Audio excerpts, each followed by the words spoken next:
so confusing. No one was being helpful at all.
Just an FYI for everyone, so our list of co-sponsors is still incomplete, so we're still in the process of adding people as we speak. So just want to flag that for everyone. Thank you.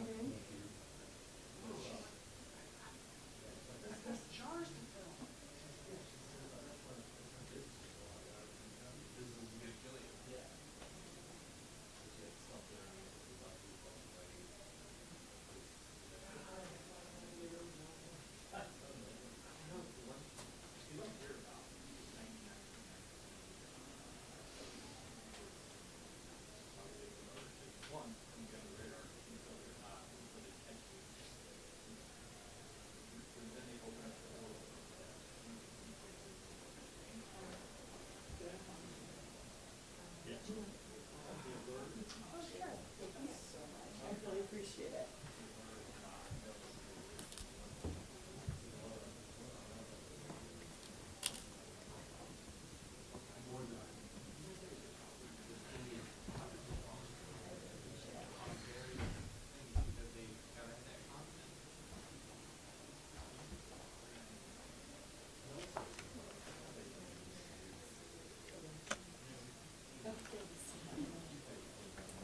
There's 10 speakers.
yesterday I could have done every part of it.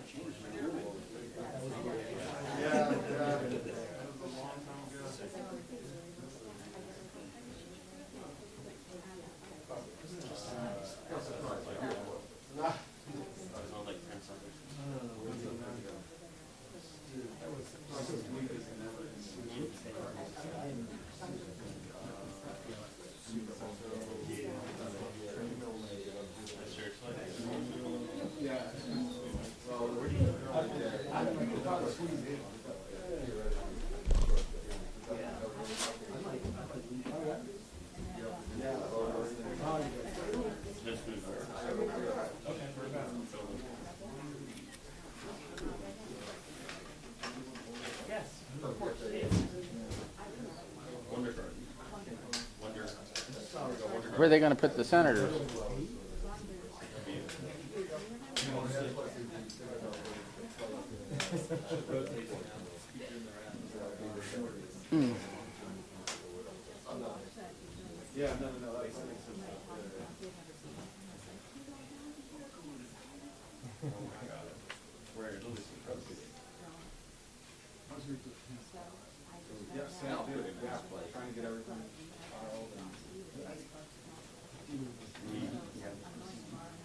Oh, really?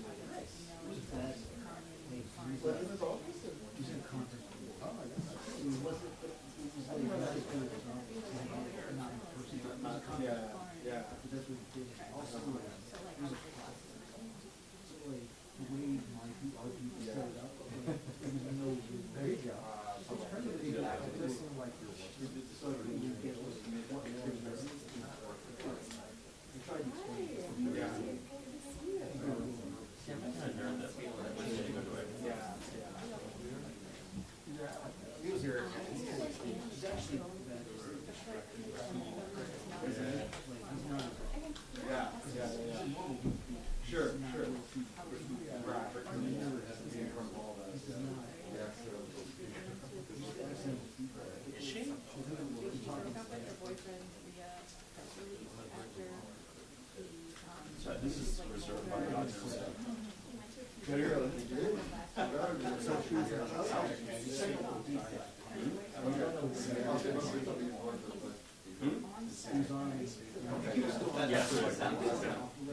You think Scripps uses Adele? If I was given Adele, I realized the pool picked that up. Spoke people. That's the ultimate power. There's no more power. Yeah. I'm just having fun. Nobody's going to be they don't even go there from like waiting for swords. 60 years or something. I remember having yeah. Is this the thing?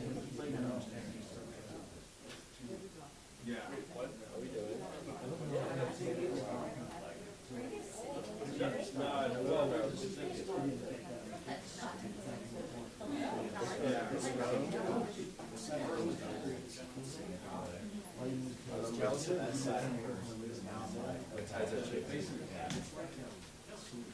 I think it's because it's first round draft.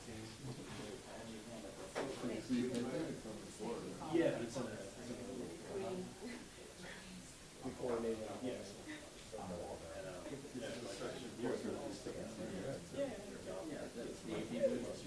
I assume that was based on what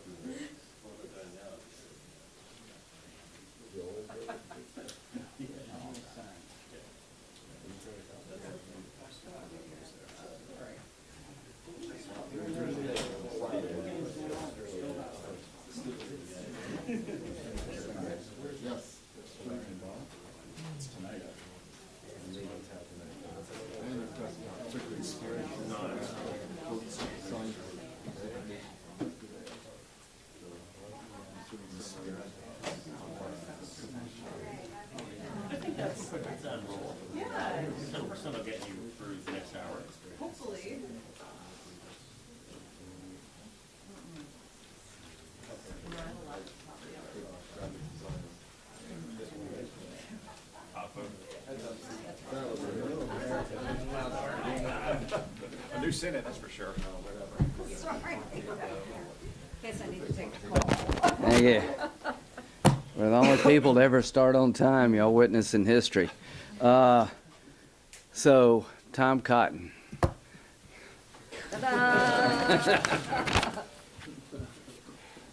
It's now plain what we suspected all along. Joe Biden's de facto position is for a Hamas victory over Israel. Israel's goal is simple: rescue the hostages, including American hostages, and destroy Hamas to get justice for the worst atrocity against Jews since World War II and to prevent the next atrocity.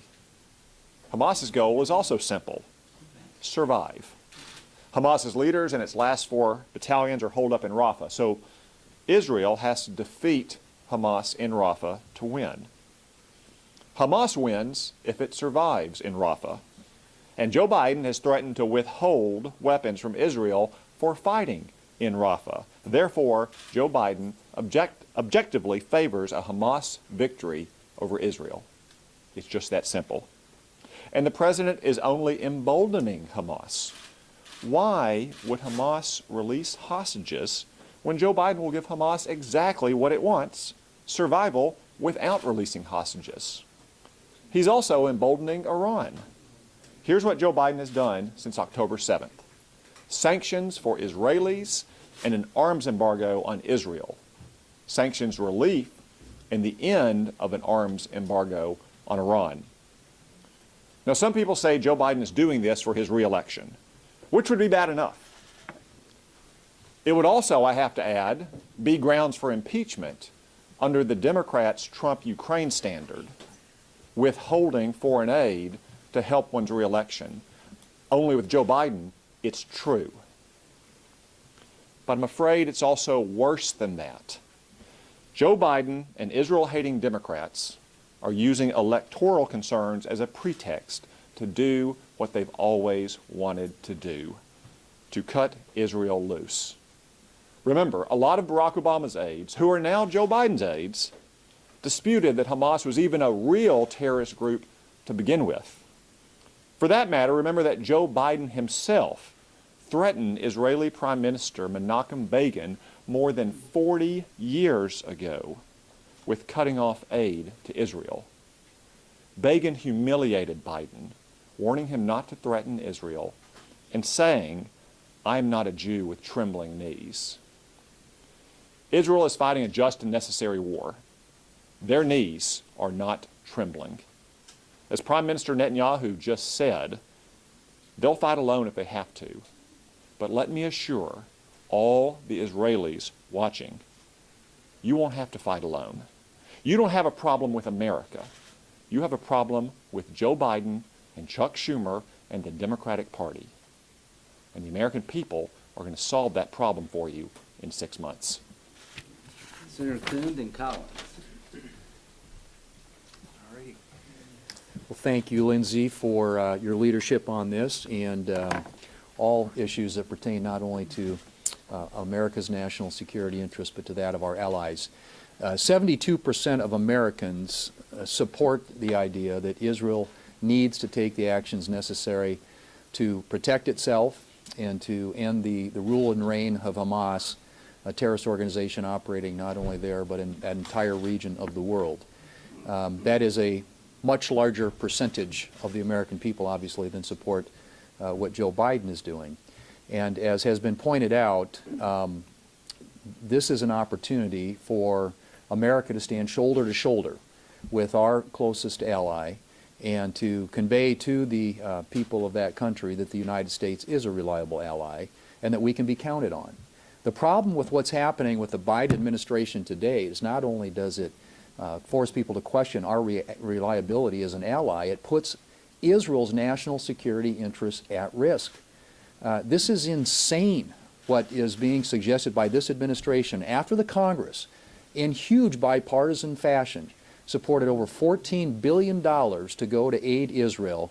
This administration would decide unilaterally, without any input from Congress or anybody else, that because they don't like the way that Israel is defending itself against this threat, that somehow they're going to start cutting off the very assistance that the United States Congress said that we want sent to Israel, to our ally, to make sure that they're able to defend themselves and to root out this, this terrorist organization operating on their border.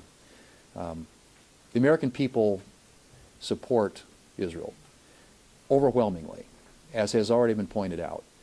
And they also believe that Israel needs to do what is necessary. And if that includes going into Rafah to root out the Hamas threat, then that is necessary for their very survival. This is an existential threat for the people of Israel. The United States need to have their back. We'd have their back. The American people have their back. The Republicans here in the United States Senate have their back. And we will do everything we possibly can to make sure that Joe Biden, notwithstanding his statements of the last few days here, does what the American people and the United States Congress have said we need to be doing to support our strongest ally in the world. Senator Collins. Well, first, Lindsey, thank you so much for your leadership. Let's review a little bit of recent history. As Senator Thune has just outlined, it was the administration that put together a supplemental funding request to provide weapon systems, munitions, equipment, and other means of assistance to Israel. Congress repeatedly, by overwhelming bipartisan margins, supported that funding, supported assisting our closest ally in the Middle East, Israel. And what did the administration do?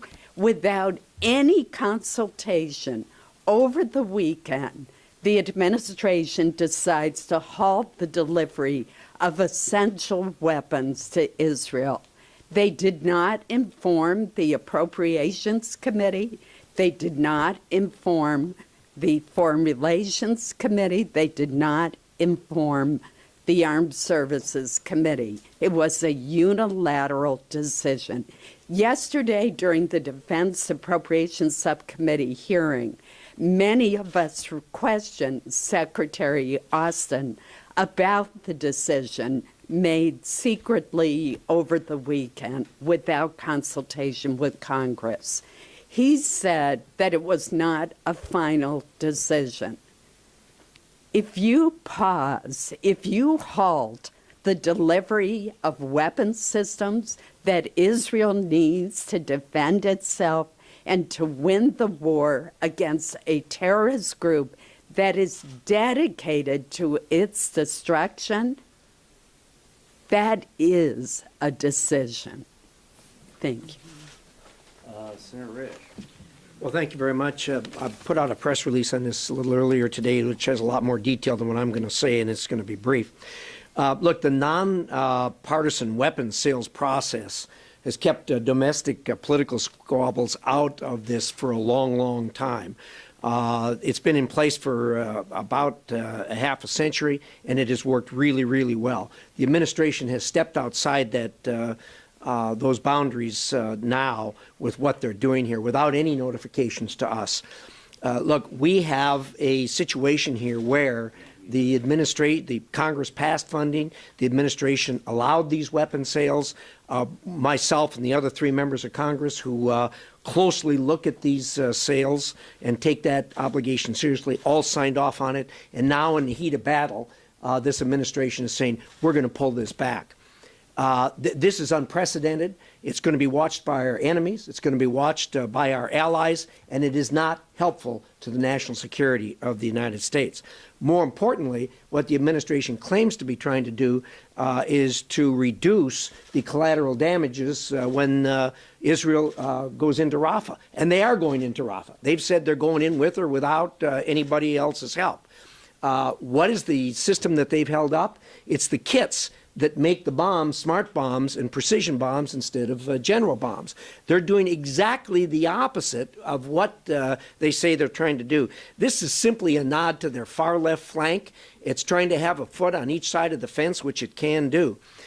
Within 2 hours of the president's announcement last night, Hamas said they were withdrawing from negotiations on hostages and on a ceasefire. What the president has done is handed a great victory to Hamas here. It's going to invigorate the fighting that they're doing in Gaza, and it's going to stop the negotiations that have been ongoing. This was a horrible mistake. Thank you. Well, what have I learned? It took Hamas 2 hours to withdraw. It means they have bad internet, because I think they would have withdrawn the moment they heard. We have several other speakers, but I just want to emphasize one thing. This is all about President Biden and Lloyd Austin trying to take over the war from Israel. I got one message for Israel. Don't let them do it. Joni. Yes, thanks everybody for coming out today, and Lindsey, thank you for your leadership on this. And I just returned from Israel on Tuesday morning. Senator Ted Budd and I had traveled through the region, through the Middle East, and over we heard from regional leadership about how important it is for America to step up their leadership. There's a void of leadership in the White House today. And if anything, there's no leadership, but in place of that, appeasement. And we see Joe Biden doing that. So what we saw and what we heard while we were traveling through the Middle East is that our service members are under attack. Okay, they're under attack from Iran, from Iranian proxies throughout the Middle East, and our citizens are being held captive by Hamas. We cannot forget that there were over 40 Americans killed on October 7th in the attack perpetrated by Hamas when they went into Israel. We have 8 Americans that are being held by Hamas, 3 of whom we know are deceased. 5, God willing, are still alive. The last thing that we need is a president who waffles on his support to Israel. So much for that ironclad support. His words, not mine. Joe Biden's ironclad support of Israel. Folks, he's lying to Israel, and he's lying to all of you. It is not ironclad. He is withholding weapons that are needed by our closest friend and ally in the Middle East, Israel. We already have these mouthpieces for Hamas here at home. We've seen them all on these liberal campuses out there supporting and saying they are Hamas. Our own students at liberal elite colleges. We don't need the president stepping into that arena as well. The president is a tool, folks. He is a tool. Okay, in this case, he's a propaganda tool. But Hamas is using him, and he is allowing it, and he is turning his back on Israel. So our message today should be to remember, Mr. President, Hamas created the humanitarian disaster in Gaza. Hamas knew exactly what would happen when they attacked on October 7th. They knew that Israel would respond and that they would strive for victory and the destruction of Hamas. They knew that. This is not Israel's fault. This is Hamas's fault. This is Sinwar's fault. This is Iran's fault. It is not Israel's fault. So we don't need Joe Biden being a mouthpiece for Hamas. We certainly don't need it in our White House. We need new leadership. Senator Cruz and Marshall, and just keep going. The national security policy of Joe Biden and the Democrats is precisely backwards. For 3.5 years, Joe Biden and the Democrats have undermined and weakened our friends and allies, and they have sent billions of dollars to our enemies. It is exactly opposite what you would be doing if you were actually focused on U.S. national security interests. Let's look at our enemies. Tragically, Joe Biden has been the greatest friend the Ayatollah Khamenei has ever had on planet Earth. Tragically, Joe Biden has been the greatest friend to Hamas and Hezbollah that there is on planet Earth. Now, those sound like extraordinary statements. What are the facts? Under the Biden presidency, this administration has flowed more than $100 billion into Iran. $6 billion in ransom for 5 Americans, a policy which many of us said at the time would only lead to more Americans being taken hostage, and we saw tragically on October 7th that proved exactly right.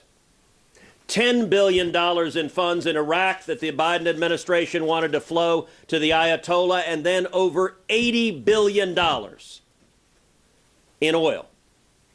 When Joe Biden came into office, the Trump administration, with the active support of all of us, had vigorously imposed oil sanctions and had cut Iran's oil exports from 1 million barrels a day down to about 300,000. The Iranian economy was in shambles. The Ayatollah was on his knees. Joe Biden came in like the cavalry coming to the rescue and immediately stopped enforcing oil sanctions. And what happened? Iran's oil sales went from 300,000 barrels a day to now more than 2 million barrels a day. Every one of those barrels is a gift from Joe Biden and the Democrats. That is over $80 billion. Mind you, this is from the same administration that does everything they can to kill oil and gas production in America while allowing a theocratic Ayatollah. Understand, the Ayatollah chants with mobs, chants death to America and death to Israel. And Joe Biden has said, here's $100 billion. This seems like a great idea. And what happened with that $100 billion? Well, 90% of Hamas's funding comes from Iran. 90% of Hezbollah's funding comes from Iran. October 7th was in a very real way funded by money given by Joe Biden and the Democrats to Iran and Hamas and Hezbollah. And by the way, Biden also sent hundreds of millions of dollars into Gaza, even though many of us said, if you send it to Gaza, it will go to Hamas and be used for terrorism. They knew that. They agreed with that. The Biden administration concluded it was, quote, highly likely the money would go to Hamas for terrorism. You know what they did? They waived the anti-terrorism laws and said, send it anyway. Where are we now? Where we are now is the Biden administration is sending money right now to Gaza. Many of us said if you send the money to Gaza, it will be seized by Hamas. What happened? The first shipment came in and boom, immediately seized by Hamas, exactly like we said. But they're combining it with blocking weapons to Israel. The Biden White House has been the most anti-Israel administration this nation has ever seen. Literally from day one, the Biden White House has been undermining Israel at every step of the way. When October 7th happened, when Hamas death squads were murdering 1,200 innocent civilians, were raping women and little girls, while the attacks were happening, the Biden State Department sent out a tweet at 3 in the morning saying Israel must not retaliate. There should be no military response. That tweet was disgraceful. I called it out at 3 in the morning, and they deleted the tweet within minutes. The next day, Tony Blinken, the Secretary of State, sent another tweet, said, I just talked with the Turkish foreign minister. We agreed Israel must not retaliate, must not strike back. I called that tweet out again. They deleted it again. Where are we today? Well, yesterday, Joe Biden said, quote, I made it clear if Israel goes into Rafah, I'm not supplying the weapons. We're not going to supply the weapons and the artillery shells. Now, I will point out Joe Biden and the Democrats lied to the American people on the supplemental funding bill that was just voted. They claimed it was to provide military funding to Israel. We now know they were lying. It was instead to give money to Gaza and Hamas and everywhere else except Israel.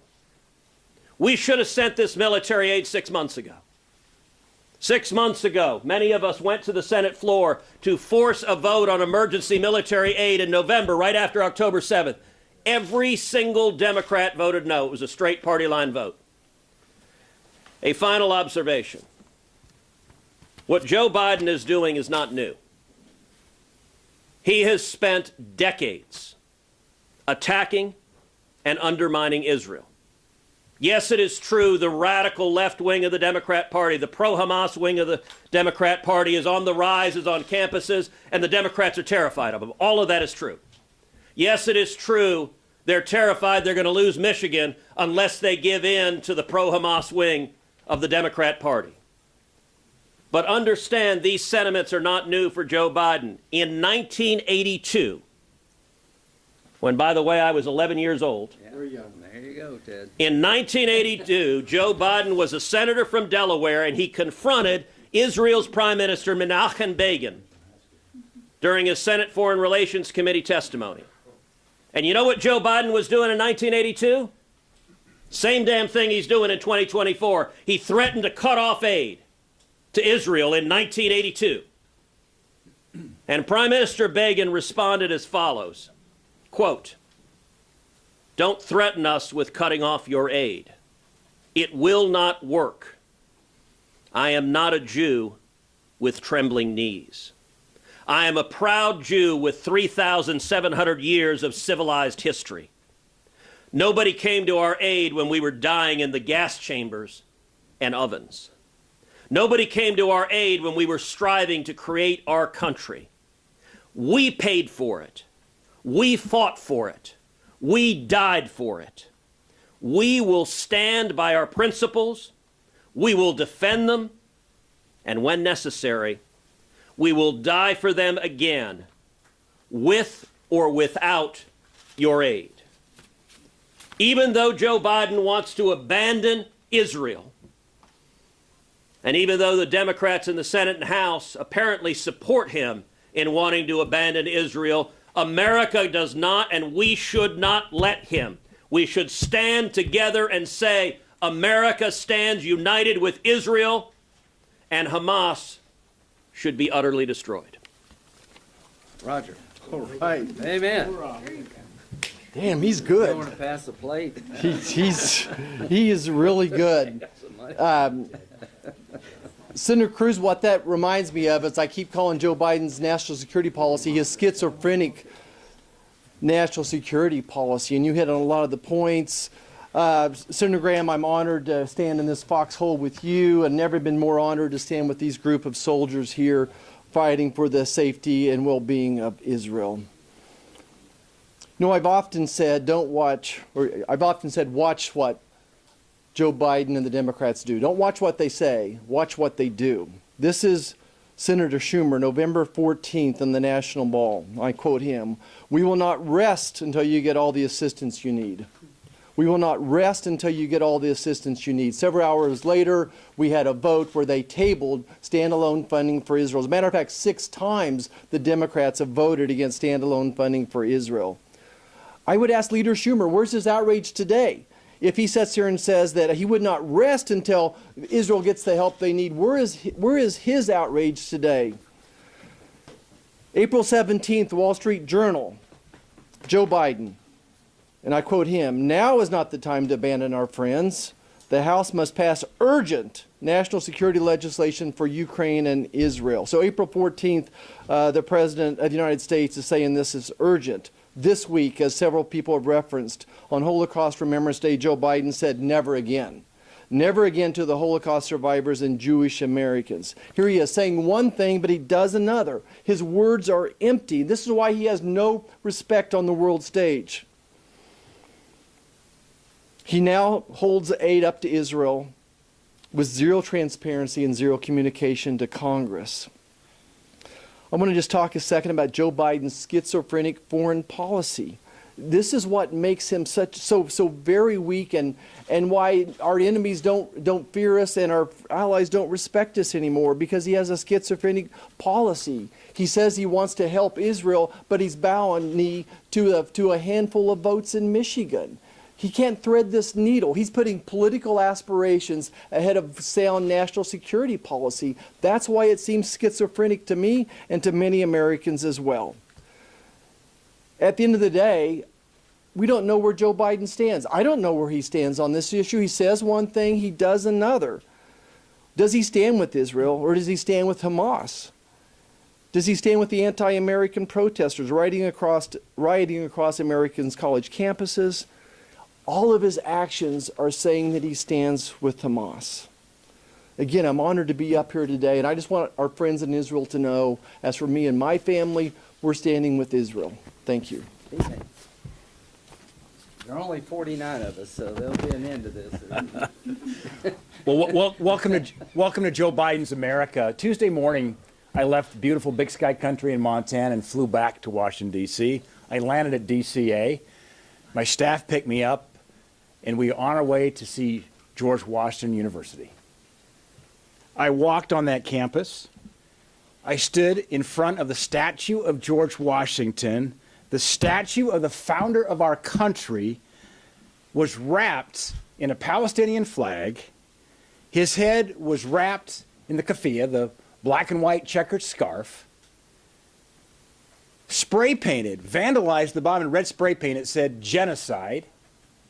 And then there was a whiteboard leaned up against the bottom of the statue. Now, keep in mind, this is ground zero of the pro-Hamas encampment. So as I'm looking at the statue of George Washington, I'm seeing tents as far as you can see with this pro-Hamas encampment. And on that whiteboard, it said, "No Zionism." Later that day, and by the way, when I was on campus, I chatted with some of the Jewish students, one of the rabbis there, as they are afraid to even walk on their campus. Yet later that night, these pro-Hamas protesters went to the university administrators and the president's home and called for the beheading of some of the administrators and leaders at GW. I didn't think I'd live to see the day of this going on in our university campuses. Joe Biden did nothing. And then the lethal aid that Joe Biden said he wanted to provide Israel, it's now on hold. Why is it on hold? To appease his liberal base in places like Dearborn, Michigan, because Joe Biden's in trouble in Michigan. This is not going to help Israel win the war. It's not going to help to get our hostages home. Mr. President, Afghanistan was bad enough. Now you're going to leave more Americans stranded and in the hands of terrorists. Every single Democrat should be standing with us at this moment, condemning the president's remarks and pleading with him, demanding he reverse his course. The choice is very simple. There's a moment of moral clarity needed in American history at this moment, at this hour. It's simply this. You are either for Israel or you're for Iran and their desire to exterminate Israel and Jews around the world. Ted, Bud, Katie, and me, and we'll take questions. Senator Graham, thanks for hosting this, for your leadership on this issue and around the world. I just returned from a congressional delegation trip with Senator Ernst to the Middle East. And while we were there, we met with Prime Minister Benjamin Netanyahu. We discussed the situation about hostages and their military operations in Gaza. And after everything we heard, we know that President Biden's decision to withhold critical ammunition to Israel, it's a total betrayal of our friend and our ally. Israel's in an existential fight for survival against genocidal Hamas terrorists. And those same Hamas terrorists currently hold 8 American citizens, including North Carolina native Keith Siegel. The best way that we can bring them home, it's by increasing pressure on Hamas. But by withholding lethal aid, President Biden is signaling to Hamas that it's okay to hold out and to continue their campaign of terror. So the bottom line is this. President Biden is making it harder to bring these hostages home. And the ultimate absurdity of this decision by President Biden is that the administration is withholding precision-guided munitions. Senator Risch spoke about this earlier. because the Biden administration is actually making civilian casualties more likely. But at the end of the day, we know what all of this is about. For President Biden, this is about November elections.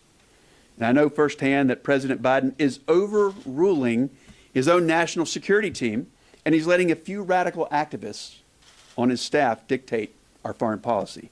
He's just too weak to say no. President Biden is putting politics over our friends and allies, the Jewish people, and our friends, the American hostages. This is one of the most shameful displays that we've ever seen from a U.S. president. It telegraphs to the world that the U.S. is not to be trusted. We deserve better.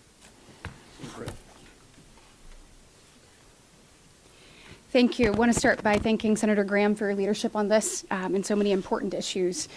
You know, as I stand here listening to all of my colleagues make such incredible points that somehow this administration continues to miss, I can't help but think they also continue to miss the opportunity to learn from history.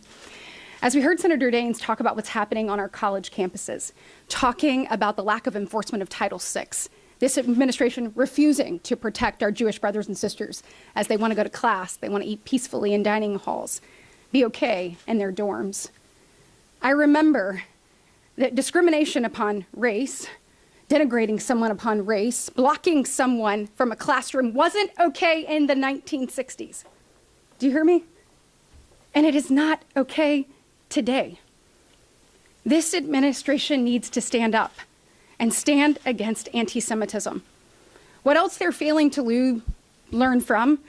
I mean, yesterday we celebrated 79 years since VE Day, the victory there in Europe, liberating Europe from Nazi terror.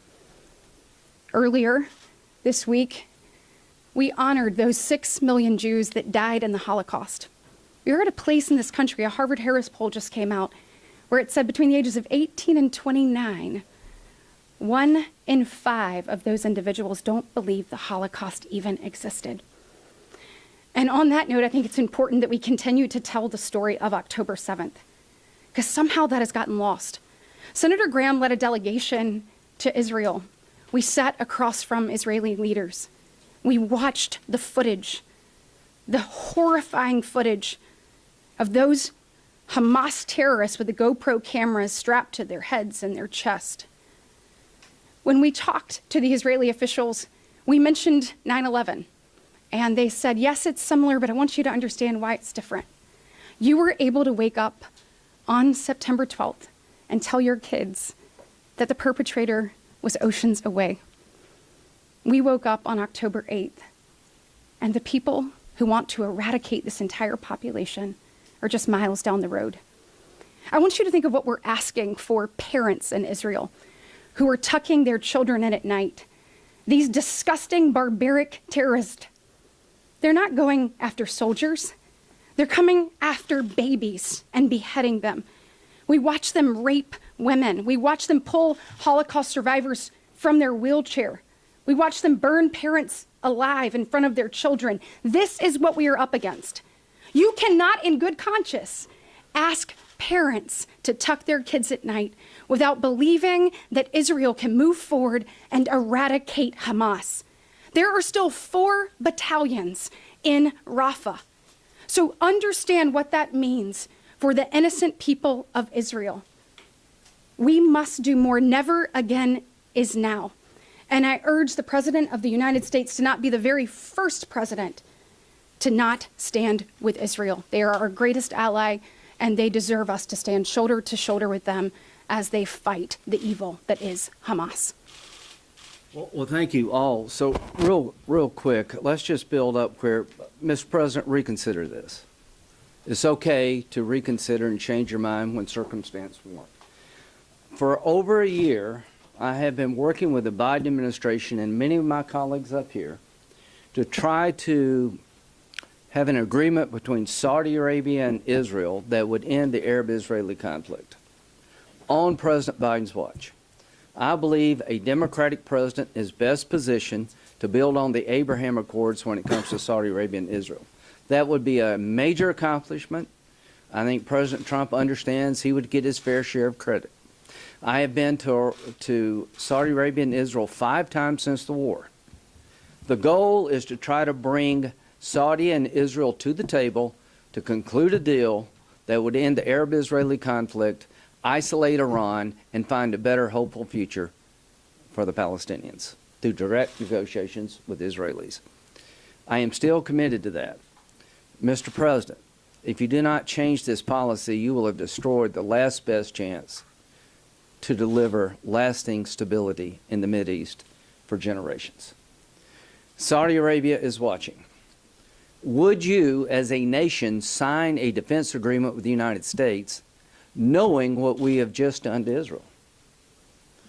Is signing on the dotted line with the United States in a mutual defense agreement equivalent to outsourcing your national security to the United States? That is the message you're sending. Israel's being asked to turn the war fighting over to the United States. Let us plan how to do this, not you. That is a huge mistake. Number one, I trust Israel more than I trust Austin. He still said Afghanistan withdrawal was a good idea. Bottom line, there's a lot at stake here. I think the region and the world is going to second guess future relationships with us, Mr. President, if you don't change your mind. Finally, is it right to give bombs to Israel in these circumstances? I think the answer is yes. I want to define the problem Israel faces. Hezbollah is a terrorist organization that has over 100,000 weapons pointed at Israel. They're Shiites. They're in Lebanon. They actively attack Israel regularly. Hamas is a terrorist organization that is dedicated to the destruction of the Jewish state, not helping the Palestinians. Their charter is not to bring about a better life for the Palestinians, but to destroy from the river to the sea all the Jews. And this is what they said after October the 7th. We're not ashamed to say this with full force. We must teach Israel a lesson, and we will do this again, again, and again. This is the spokesperson of Hamas after October 7th telling Israel, we're coming for you again, again, and again. Now, what is the proportional response to that? I want you to ask every Democrat and Republican, were you okay with using 2 nuclear bombs against Japan to end the war? Was that proportional? Were you okay with the firebombing of Dresden to break the backs of the Nazis? What is the right response to a group that rapes your women, puts your babies in an oven, and threatens to do it again? Drop bombs if you have to. So you got Hamas, you got Hezbollah, and the biggest Satan of all is Iran. In 1 week, Israel was attacked by Hezbollah, Hamas, and Iran. 300 rockets and missiles launched from Iranian territory to the state of Israel. In 1 week. What is the proper response to 3 organizations dedicated to killing all the Jews if you're a Jew? What's the proper response 80 years after the Holocaust to make sure you don't have the second Holocaust? To fight with all your might. And here's what I want to say about the IDF. I've been there like all my colleagues. They're doing their best to restrict civilian casualties, I think. Here's the enemy. They're doing their best to make sure Israel kills as many Palestinians as possible. They have command headquarters under a hospital. I've been a military lawyer all my life. Hospitals are not legitimate targets unless you make them. They put weapons in mosques. They store weapons in schools. They fire rockets at Israel from apartment buildings. They're doing all they can to increase the cost of killing terrorists. For this very reason, the world will break. They could give a damn about the Palestinian people. They're religious Nazis on a quest to kill all the Jews. The last time somebody did this was Adolf Hitler. He wrote a book. Nobody believed him. President Biden, the enemies of Israel are dedicated to the destruction of Israel. Withholding weapons makes it very difficult, if not impossible, to get American hostages back and Israeli hostages back because you're incentivizing bad behavior. Withholding weapons makes Iran stronger, not weaker. Withholding weapons in the most just war since World War II makes Saudi Arabia more doubtful. The consequences of this decision, Mr. President, are going to change the region and the world for all the worse. I'm asking you, I'm pleading with you, change course. Give Israel the weapons they need to finish this fight, and I'll tell you what Israel is going to do with Rafah. They will go in and destroy these battalions. How they do it is subject to negotiation. But what I fear is this decision to withhold weapons has made the likelihood of going in Rafah greater, not less. It's going to make it longer, not shorter. And the consequences of bringing real change to the Mideast are fading with every passing day. Mr. President, if you can summon the courage to say we're going to give Israel the weapons they need, I think we can get the Saudi-Israel deal back on track. I think you'll have all the critics up here behind you applauding. And what do we want? We want Israel to survive and thrive. We want Hamas destroyed. We want the Palestinians to have a better future. That only happens when you're unequivocal. Now's the time, Mr. President, to send a message to all the bad guys. We're with Israel. Now's the time, Mr. President, to reinforce all the rhetoric you've been saying for the last 6 months. On October the 7th, things changed forever. This is Pearl Harbor and 9/11 for Israel. Our nation felt it was appropriate to drop nuclear bombs on 2 cities to end a war we could not afford to lose. I believe it's appropriate for Israel to have the weapons to destroy Hamas, to make sure we never have to do this again. Here's what Bibi said: never again is now. Senator, is it your position that there is no red line when it comes to Israel's war with Hamas? My position is that Israel is fighting a just war. They're conducting themselves within the law of armed conflict, that Hamas is turning the law of armed conflict upside down, that the civilian casualties are mainly due in terms of numbers to Hamas's tactics, that I'm not going to second guess Israel. I'm going to give them the weapons they need. Israel's not the problem. What would we do? What did we do? We dropped 2 nuclear bombs on Hiroshima and Nagasaki. Should we have done that? Yeah, I think we should. We saved 1 million Americans from having to go and invade Japan. So no, Israel's tactics are not my problem. My problem is the equivocation by this administration to allow them to get on with doing this. So on the record, that's no? No, yeah. Thanks so much. First off, Because I don't see a problem. First off, could you provide more detail on the national security implications of the U.S. withholding these? If you want the hostages back, you made it harder to get them back because there's daylight between the United States and Israel. Sinwar is feeling pretty good right now. The reason they're not dancing in Iran, they just don't dance. So here's the implications immediately. The hostage deal becomes harder to do. The implications longer range is that the deal between Saudi Arabia and Israel is less likely if Saudi Arabia believes we're going to take over and manage their national security by signing up with us. So I think the implications of Iran taking this as a sign of weakness get stronger. I think the desire of Israel to destroy Hamas is non-negotiable, and you're putting Israel in a bad spot.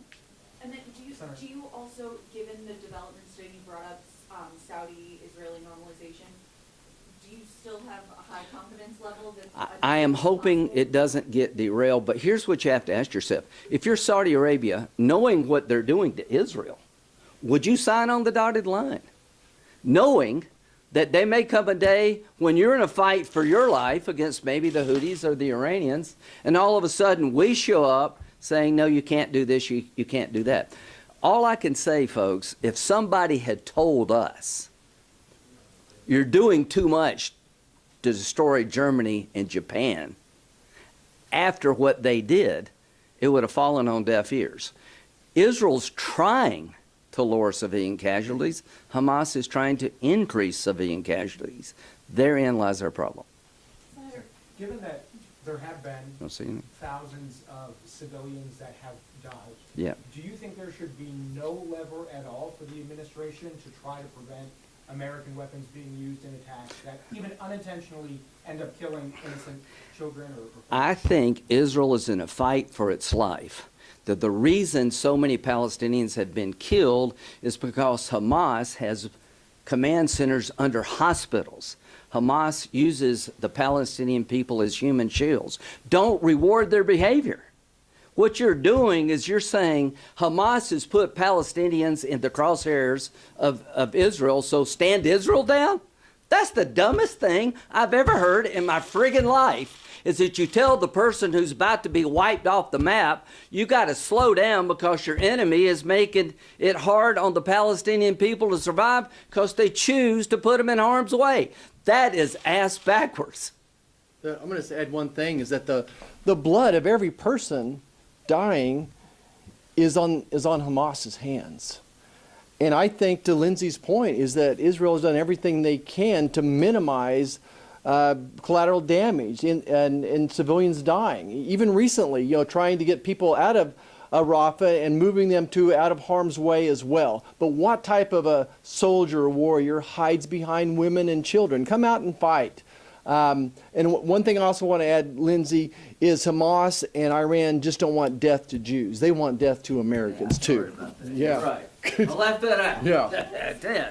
Well, and let me add a couple of things. There are a series of questions saying, like the opening question, should America draw a red line? The premises of all of these questions are wrong. Israel does not want to kill even a single civilian.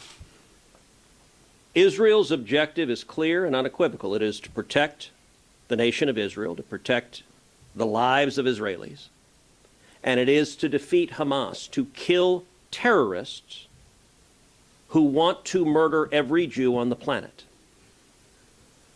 All of the questions, doesn't the Biden administration need to step in and stop the Israelis? No.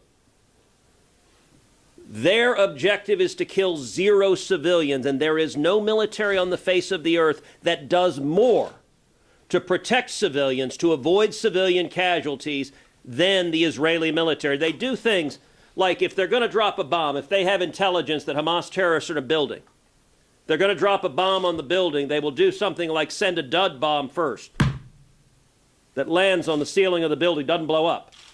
And they do that so that the civilians can get out. Israel sends texts and cell phone calls to the civilians saying, we are going to attack here because Hamas is there. Get out. Leave. Save yourself. You know what Hamas does? Hamas says, stay. We want you, the Palestinian civilians, to die. I authored a resolution in the Senate, bipartisan resolution the Senate adopted 100-0, condemning the use of human shields as a war crime, condemning Hamas's use of human shields. I also authored sanctions for anyone that engages in the use of human shields. You know how many Hamas terrorists Biden has sanctioned for using human shields? None. What is Biden doing? He's sanctioning Israel. The entire premise, and contrast that to what Hamas does. On October 7th, Hamas did not launch a military attack on Israeli soldiers. That would have been bad, but it at least would have been something recognizable as war. Attacking soldiers of a nation falls within the contours of warfare. That was not October 7th. October 7th, Hamas death squads went into civilian areas, a kibbutz, people who are farmers. They were looking for civilians, and they were killing them for one reason, because they were Jews. Going door to door to door. It's the worst mass murder of Jews in a single day since the Holocaust. They killed elderly people. They killed toddlers and infants. We've watched the videos. When you see terrorists playing soccer with the head of a Jew they just beheaded. When you look at how they sexually abuse, violently rape little girls, women, mutilate them, they are disgusting. You want to vomit when you see the videos, and we've watched them because we have a responsibility. Why? Because they're knuckleheads who insist it didn't happen. And so we should be standing with Israel unequivocally. You asked, what are the national security implications of this? America is at a greater risk today than we have been at any point in modern times. We have a higher risk for a terrorist attack today than we have at any point since September 11th. You combine that with the Democrats' open border, 11 million illegal immigrants flooding into this country while Iran and Hamas and Hezbollah have called for global jihad. It is only a matter of time before we see mass murder here, just like played out in Israel, just like played out in Russia, just like played out in New York City on September 11th. All of the questions, don't we need to stop the Israelis from killing civilians? They are doing everything humanly possible to prevent killing civilians. And I want to make one final point on this. The enemies of America are emboldened. Iran is emboldened. Hamas is emboldened. Hezbollah is emboldened. Communist China is emboldened. Russia is emboldened. Venezuela is emboldened. North Korea is emboldened. What are the national security consequences of this? Today, because of Joe Biden's weakness and appeasement, the odds of China invading Taiwan have risen markedly. Because she is looking at this saying, oh, this administration is so weak, they'll tell Taiwan, hey, we won't give you weapons either. Chinese go on and invade. I want to finally underscore a very important story that broke last weekend. It came from Politica. And it was a story that says the funding for the anti-Israel, anti-Semitic, anti-American protests occurring at universities across the country, much of the funding came from Joe Biden and the Democrats' biggest donors. And here's who Politico identified. Politico identified George Soros, the Rockefeller brothers, Bill and Melinda Gates, and the Pritzker family, which collectively have given millions and millions of dollars to Joe Biden and to Democrats. Just about every Democrat in the United States Senate has cashed tens of thousands of dollars, if not hundreds of thousands of dollars, from those left-wing gazillionaires. Tell you a question every one of you ought to be asking every Democrat, including Joe Biden, are you going to give back the money? Are you going to give back the millions of dollars you took from the people funding these anti-Israel, anti-Semitic, anti-American protests? And if you're not, if you're going to keep cashing the checks from the people paying for the protesters that are threatening Jewish students, threatening their safety on campus, then you stand with what they're funding. It's a simple and basic choice. What is happening on campus is happening because the Democrat base wants it to happen. And what Joe Biden is doing is he's encouraging Hamas. Hamas saw that statement and celebrated. And you know what? If you're a Hamas terrorist, you know what you say? Keep fighting. Yeah. Keep fighting. You know what? We've now got Joe Biden coming to the rescue. He's going to cut off the Israelis' weapons. Let's keep fighting. We can kill more Israelis. Final question. I want to ask a final question. I want to ask a final question. We got two more after he asked himself the question. Why isn't there a single Democrat here? I want you to pause and ask. There are 51 Democrats in the United States Senate. Is there not one of them who's sitting there saying, wait, Congress just voted. They said they were voting to send billions of dollars of military aid to Israel. They lied. By the way, some of us said at the time, they're lying. They're not going to do this. They want to give money to Hamas, but they're not going to give it to Israel. Some of us said exactly that. But is there not one Democrat with the courage to stand up and say, Mr. President, this is wrong? And between Israel and Hamas, you should have the courage to know which side you stand on. You should stand with Israel.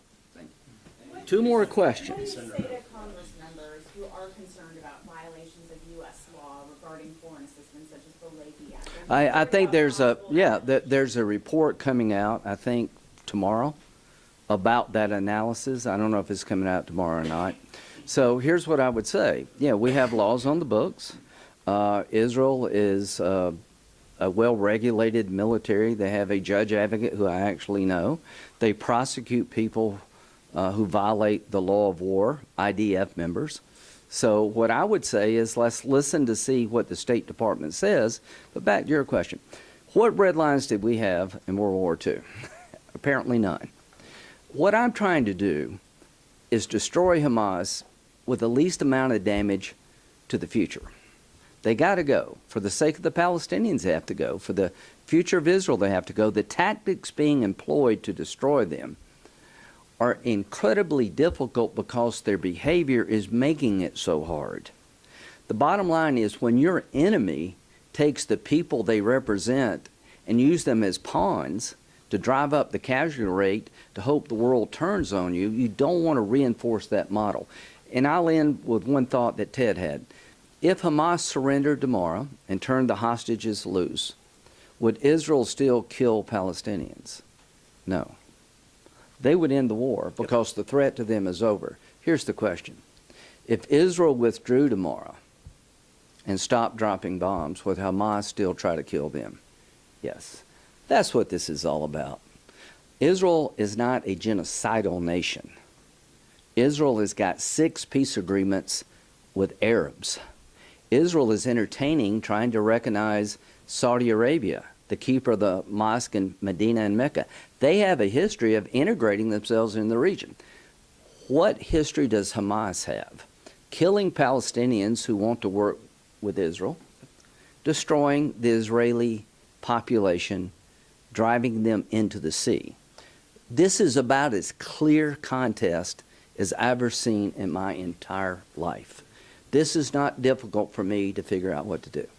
Senator Graham, briefly on the southern border, the Biden administration has proposed tighter asylum restrictions.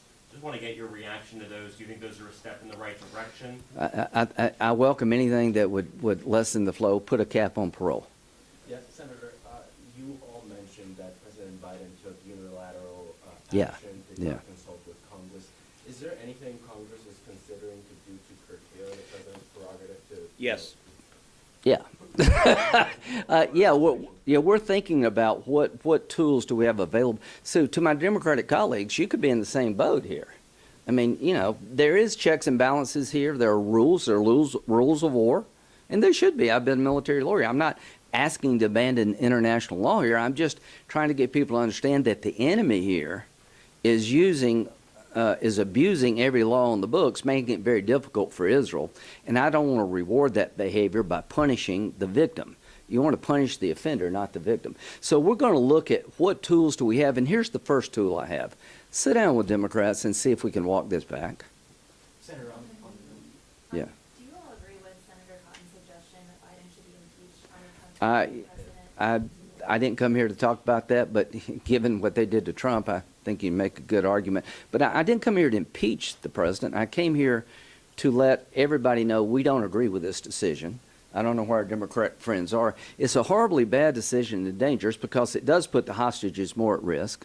It makes the war go on longer. It emboldens Iran at a time they need to be contained. And I think what it's going to do is take off the table the last best chance for structural changes in the Mideast. The ICC coming after Israel, bad idea. I hope they stand down. Last question. how do you feel about progressive members bringing GW protesters to the Capitol yesterday? What's going on college campuses it disgusts me at times, but this is a free country. Bringing these protesters into the Capitol, I think, sends the wrong signal, but I don't think they're here to kill me. I don't think anybody in Israel wants to kill me or other Americans. I believe Hamas wants to kill us all. They want to purify Islam in their image. They want to destroy the Jewish state, and they want to kill Americans, the great Satan. Iran, Hamas, and Hezbollah want to kill.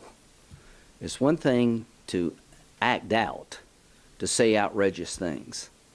That's different to me than going into a person's home, killing their kids in front of them, raping their wife, and going to the next house. I promise you, we're not going to let this happen again. We will be with you, Israel. Thank you.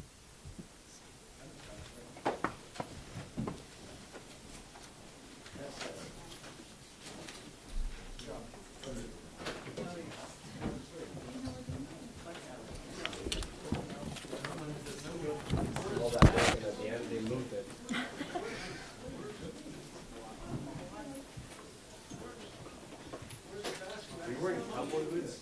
You're from Maryland.